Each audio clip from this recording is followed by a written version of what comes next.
Troyes peut faire un grand pas pour le titre de champion d'automne de Ligue 2 ce samedi contre Rodez.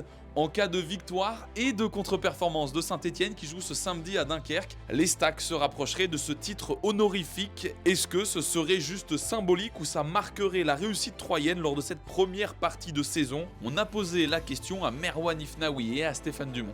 Je dirais les deux, c'est symbolique, ça marquera aussi les esprits des adversaires, mais le principal c'est à la fin de saison. C'est pas à la mi-saison, c'est bien être champion d'automne, mais au final ça reste pas. Je trouve ça agréable parce qu'on a un objectif. Alors que si on avait été un peu dans le ventre mou, on serait cherché, qu'est-ce qu'on fait, on joue ci, on joue le maintien, on joue la montée, on ne sait pas. Mais là, le fait d'être en tête du championnat, ça nous challenge aussi personnellement, ça nous permet de travailler plus, que ce soit individuellement ou collectivement, donc c'est une bonne chose.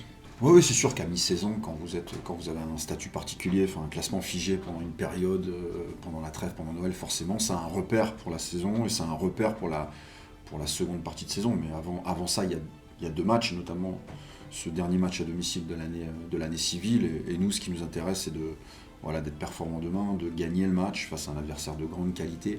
Pour ce match, justement, les Stacks pourra compter sur son meilleur buteur, Tofik Bentayeb, auteur de 8 buts en 9 matchs cette saison. Il est de retour après sa blessure aux côtes, survenue lors de son choc avec le gardien de Pau, qui lui avait d'ailleurs valu un carton rouge. De retour dans le groupe la semaine dernière en Coupe de France après une longue absence, Alexandre Flippono est également disponible. Les 5 autres blessés des dernières semaines, Nicolas Lemaitre, Paolo Gozzi, Ivan Titi, Elijah Oudédé et Mounaïm El Idrissi sont forfaits pour cet avant-dernier match de championnat de l'année. Le coup d'envoi de cette affiche de la 16e journée de Ligue 2 sera donné à 14h.